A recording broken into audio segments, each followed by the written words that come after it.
नमस्कार दोस्तों, डोल में पोल चैनल में आप सब मित्रों को हृदय से अभिनंदन करता हूं। दोस्तों, आज मैं इस वीडियो के माध्यम से आपको बताने जा रहा हूं कि हमारे ही देश में नहीं बल्कि पूरे विश्व में ये अंधविश्वास बड़ी तादाद में मिलते हैं दोस्तों। और अंधविश्वास और विज्ञान एक दूसरे के दुश्मन हैं, एक दूसरे के धुर विरोधी हैं। जहाँ जहाँ अंधविश्वासों का खंडन किया गया और जहाँ जहाँ विज्ञान ने चमत्कार किए, विज्ञान ने अपने नए नए आविष्कार किए और इन अंधविश्वासों को तोड़ा, वहाँ वहाँ पर इन अंधविश्वासियों ने उन लोगों का प्रबल विरोध किया और यहाँ तक कि इन नए नए आविष्कारकों को, वैज्ञानिकों को मार दिया। तो दोस्तों, आज के वीडियो में मैं आपको यही बताने जा रहा हूँ। ये बहुत दिलचस्प जानकारी है। आइए देखते हैं कि देखिए, वैज्ञानिकों के सतत प्रयास से जब मानव ने चंद्रमा पर कदम रखा तो भारत के अति धार्मिक अंधविश्वासी पंडितों ने इस घटना को सही नहीं माना और कहना शुरू किया कि ये अंतरिक्ष यात्री पृथ्वी के ही किसी हिस्से में होकर आ गए हैं। चंद्रमा पर जाते हुए, चलते हुए किसने इनको देखा है? से जो चट्टान का टुकड़ा लाए थे उसके संबंध में भी यही कहा गया कि यह पृथ्वी का ही टुकड़ा है जो यहीं कहीं से ये लेकर के आ गए हैं। असल में जब मानव चांद पर पहुंचा तो पंडों को लगा कि अब उनकी पोल खुल रही है, इसलिए सभी धर्मभीरू व्यक्तियों को जमा करके झूठे प्रचार में लग गए। जिस चांद पर नील आर्मस्ट्रांग गए हैं वह तो वो चांद नहीं जो कि हमारे पुराणों में और जो कि हमारे धार्मिक ग्रंथों में लिखा हुआ है। ये दूसरा कोई चांद होगा। वास्तव में ये पंडित चंद्रमा को पूजते, हमारे भारतीय पंडित चंद्रमा को पूजते और उसे पूजने की प्रेरणा लेते रहे हैं और इनको पूजने के तमाम व्रत और त्योहार भी हमारे देश में प्रचलित हैं इन्हीं अंधविश्वासों के कारण। इनका विश्वास है, अंधविश्वासी पंडितों का, कि चंद्रमा पर देवताओं की बस्ती है, इसीलिए चंद्रमा को मामा भी कहते हैं। और गौतम ऋषि के यहाँ अहिल्या को छलने के लिए चंद्रमा ही आया था। किसके साथ? इंद्र के साथ। और चंद्रमा अपने गुरु बृहस्पति की पत्नी को लेकर के भी भागा था और उससे बुद्ध नामक पुत्र भी पैदा हुआ था बृहस्पति की पत्नी से। तो वहां पर सिर्फ नारद मुनि ही जा सकते हैं चंद्रमा पर। ये हमारे धर्म ग्रंथों में लिखा है इन ब्राह्मणों ने। वे चंद्रमा पर मानव के पहुंचने को असंभव मानते रहे। यह उनके अति अंधविश्वासी होने की प्रतिक्रिया थी या उनके दंभ के टूटने की तिलमिलाहट। लोगों में इस अंधविश्वास के टूटने पर अब वे चंद्रमा को पूजने की प्रेरणा कम से कम पढ़े लिखे समाज में तो नहीं देते हैं, क्योंकि लोग अब जान गए। हमारा देश भी पहुंच गया चंद्रमा पर, हमारे वैज्ञानिक भी पहुंच गए चंद्रमा पर। तो अब लोग फिर भी आज भी ये पंडित जो अंधविश्वासी हैं, ये आज भी नहीं मानते। ये चंद्र ग्रहण पर पूजा करवाते हैं, सूर्य ग्रहण पर राहु केतु की पूजा करवाते हैं। इसलिए चंद्र व सूर्य को पूजने का प्रचलन अब थोड़ा कम हो रहा है। यदि यह अंधविश्वास नहीं टूटता तो अब तक न जाने कितने नए सूर्य और चंद्र मंदिर बन गए होते। इसी प्रकार दूरभाष जैसा आश्चर्यजनक संचार माध्यम टेलीफोन जब लोगों के सामने आया तो इन अंधविश्वासी विचारकों को अपनी श्रेष्ठता का भ्रम टूटता हुआ दिखाई दिया। इसीलिए उन्होंने टेलीपैथी, किसी के मन की बात को जान लेना दूर बैठे हुए आदमी द्वारा, को खोजने का असफल प्रयास किया। ये टेलीपैथी खोजने लगे, वे इसमें सफल नहीं हुए तो सोचने पर मजबूर हुए कि वास्तव में वो कितने बेवकूफ़ हैं। भारत के इन पंडितों का भी कोई जवाब नहीं। जब विदेशियों ने अपनी विद्वता दिखाई और पंडों का अंधविश्वास टूटा था तो प्रतिक्रिया स्वरूप उन्होंने कहा कि हम इन वैज्ञानिकों और विदेशियों से अधिक चतुर हैं। इसीलिए जब बम विस्फोट किया गया तो पोंगा पंडित कहने लगे कि यह तो हमारे गीता और महाभारत जैसे धर्म ग्रंथों में मौजूद है, एटम बम बनाने की प्रक्रिया। उसी से सीखकर इन विदेशी वैज्ञानिकों ने यह बम बनाया है। पर गीता और महाभारत में विश्वास करने वाले ये लोग खुद ऐसा क्यों नहीं कर पाए? इसके उत्तर में उनका कहना है कि विदेशी हमारे इस पुरातन साहित्य को ले गए, यहाँ से उठा ले गए। ये लोग यह भी स्वीकार नहीं करते कि वो इस साहित्य को अपने पास संभाल कर रख भी नहीं सके।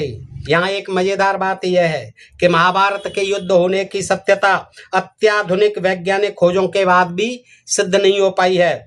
आज जबकि मानव विकास की हर कड़ी के प्रमाण मिल गए हैं, पर महाभारत या राम रावण युद्ध आज भी कोरी कल्पना मात्र समझे जाते हैं। देश पर शासन करने वाले अंग्रेज जो ईसाई धर्म को मानते थे के घर जब 1905 में ईसाई के घर जब 1905 में गोपाल कृष्ण गोखले हमारे हिंदूवादी नेता, स्वाधीनता संग्राम के नेता गोपाल कृष्ण गोखले चाय पीकर आए तो उनको भारतीय ब्राह्मण समाज ने जाति से निष्कासित कर दिया। यहाँ तक कि जब गोखले ने श्राद्ध किया तो कोई भी ब्राह्मण उनके यहाँ भोजन करने नहीं गया। हालांकि गोखले श्राद्ध जैसे कर्मकांड में विश्वास रखने के कारण अंधविश्वासी ही थे, पर भारतीय ब्राह्मण अंधविश्वास में उनसे भी 2 हाथ आगे रहे। भारतीय पंडितों का कमोवेश यही रुख राजा राममोहन राय के साथ रहा, क्योंकि राजा राममोहन राय ने नारी शिक्षा और विधवा विवाह का प्रचार और सती प्रथा का विरोध किया था। इस पर इन सवर्णों ने आरोप भी लगाया कि यह हमारे स्त्री समाज को बिगाड़ रहे हैं। खुद तो बदचलन है ही, राजा राममोहन राय पर बदचलनी का भी आरोप लगाया और कहा कि स्त्री समाज को बिगाड़ रहे हैं, संपूर्ण नारी समाज को पथभ्रष्ट कर रहे हैं। राजा राममोहन राय के प्रति इतना विरोध था कि रविंद्रनाथ ठाकुर जैसे साहित्यकार व विचारक इस 20वीं शताब्दी में भी अपने उपन्यासों में इस क्रांतिकारी परिवर्तनों का विरोध करते थे। इनके गोरा उपन्यास में एक पात्र सती को अधिक आदर दिलवाया गया है। स्वामी विवेकानंद ने जब स्त्री शिक्षा का प्रचार किया तो भारत के आस्तिक उन्हें अपने घर पर भोजन कराने से इसलिए कतराने लगे थे कि कहीं उनके घर की नारियां न बिगड़ जाएं। वास्तव में हमारे सवर्ण समाज पर तुलसीदास जैसे तथाकथित सुधारक का प्रभाव था, जिसने जीते जागते विचारशील वर्ग नारी और शूद्र को जानवर और निर्जीवों की श्रेणी में रखकर इनको पीटने की वकालत की थी।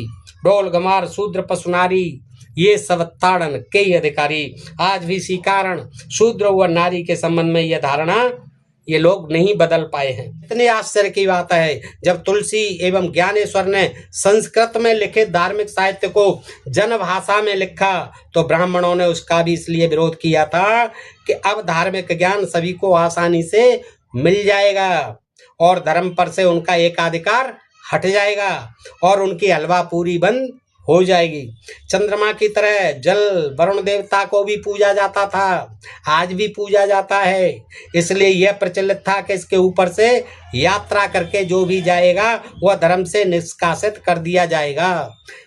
विदेशों की यात्रा पर क्यों प्रतिबंध था? यही कारण था कि यहाँ के जो अंधविश्वासी ब्राह्मण थे, धर्म ग्रंथों के लिखने वाले थे, उन्होंने लिखा कि क्योंकि ये जो है वरुण देवता है, जल का, सागर का, और उसको अगर पार करके कोई जाता है तो ये वरुण देवता का अपमान समझा जाएगा, वरुण देवता उससे नाराज हो जाएंगे, इसलिए सागर पार जाने पर प्रतिबंध था। और इसी कारण जो है भारत कभी विदेशों से नहीं मिलजुल सका और यही कारण था कि ये पिछड़ा रहा और ये देश गुलाम रहा। इस दुराग्रह के शिकार ऐतिहासिक व्यक्ति से लेकर कई संगठन तक रहे।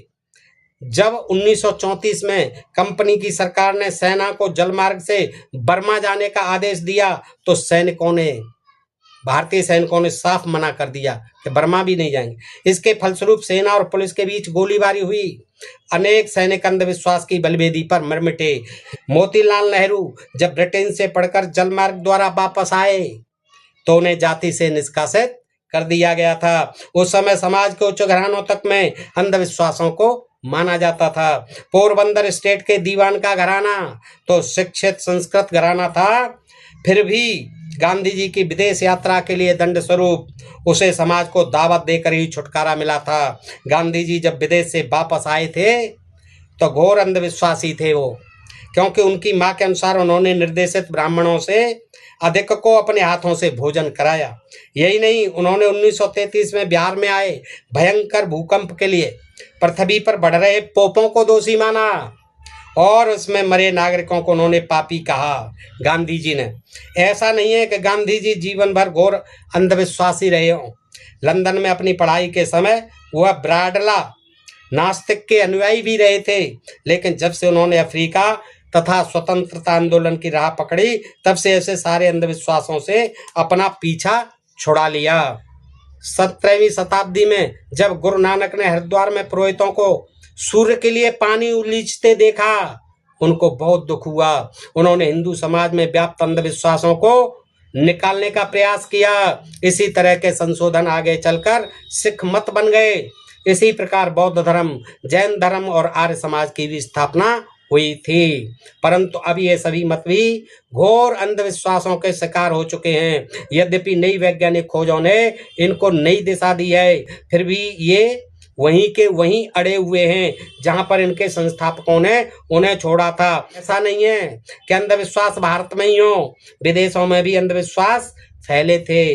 19वीं शताब्दी में औद्योगिक प्रगति के कारण ये प्राय समाप्त होने लगे थे, और जब से कम्युनिस्ट विचारधारा में तेजी आई है, यहाँ पर अंधविश्वास टूटने पर क्या क्या प्रतिक्रिया हुई थी देखिए।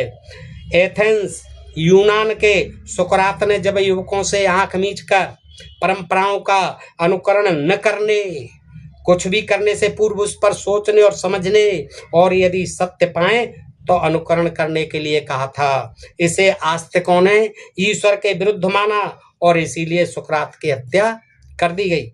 ऐसा ही भारत में चारवाक के साथ हुआ। उनके साथ तो उनकी पुस्तकें भी जला दी गई। रोम का पोप धन के बदले में स्वर्ग जाने के लिए प्रमाण पत्र देता था। जब मार्टिन लूथर ने बाइबल पढ़ी, उसमें ऐसा कोई प्रावधान नहीं पाया तो उसने रोम के पोप का विरोध किया। परिणाम में मार्टिन लूथर को जिंदा जला दिया गया। भारत में दयानंद सरस्वती ने जब आर्य समाज की स्थापना कर हिंदू नारी के उत्थान का कार्य किया तो वह सनातन धर्मियों को बर्दाश्त नहीं हुआ, इसलिए उनकी हत्या करवा दी गई। नाथूराम गौडसे को श्री गांधी जी की हिंदू मुसलमान एकता पसंद नहीं थी, इसलिए हिंदू महासभा के समर्थन में 1948 में गोली मारकर उनकी हत्या कर दी गई। धार्मिक अंधविश्वास था कि पृथ्वी सूर्य के चारों ओर परिक्रमा करता है, परंतु जब गैलीलियो ने इसका खंडन किया तो पादरियों ने उसे मृत्युदंड दे दिया। परंतु जब गैलीलियो ने माफी मांग ली तो उसकी जान बच गई। फिर इसी सत्य को जब कोपरनिकस ने दोहराया तो उसे सूली पर चढ़ा दिया गया। इसी प्रकार दुनिया में केवल 5 तत्व पृथ्वी, जलवायु, चंद्रमा व सूर्य होने का अंधविश्वास प्रचलित था, और जब मेंडलीफ ने इसका खंडन किया तो उसे भी पादरियों ने दंड दिया। परंतु आज मेंडलीफ का कथन कितना सत्य है। आज 5 की जगह 100 से भी ज्यादा तत्व खोजे जा चुके हैं। आज हम अंधविश्वासों से उबर चुके हैं, वह विज्ञान की प्रगति का ही फल है। पर भारत में तो हम अभी भी शिशु जन्म, शादी एवं मृत्यु से संबंधित कई अंधविश्वास हमारे समाज को जकड़े हुए हैं। जिस प्रकार हर कार्य पर पंडों द्वारा पूजा की जाती है, यह दर्शाता है कि हम में वैज्ञानिकता नाम का कोई अंश नहीं है। यह पंडों का बदलता पैंतरा साफ बताता है कि हमारे पंडे अपने अंधविश्वास की दुकान चलाने में कितने माहिर हैं और पग पग पर वैज्ञानिक उपलब्धि को अपनी जमात में शामिल करके अंधविश्वास की नई दीवार खड़ी करते रहते हैं। तो ये दोस्तों आपको एक जानकारी थी अंधविश्वास के बारे में, किस प्रकार हमारे देश में ही नहीं विदेशों में भी अंधविश्वास फैलाने वालों ने और उनका खंडन करने वाले वैज्ञानिकों को किस तरह से प्रताड़ित किया, किस तरह से उनको मारा। और आज भी इन अंधविश्वासों को किसी न किसी रूप में अपना देवता या गुरु, बाबा, भगवान अवतार बताकर पूजा जाता है। इनका प्रचार प्रसार जो है तमाम आज भी पंडित पुरोहित जो है ये कथावाचक करते देखे जा सकते हैं। दोस्तों बताइए जानकारी आपको कैसी लगी। अच्छी लगी हो तो कमेंट में मुझे लिखकर बताएं कि आपको इससे क्या सीख मिली और आप क्या सोचते हैं इस अंधविश्वास के बारे में और वैज्ञानिक धारणाओं के बारे में। फिर मिलते हैं ऐसी किसी जानकारी के साथ अगले वीडियो में। तब तक आप सब मित्रों का हृदय से नमस्कार। जय हिंद, जय भारत दोस्तों।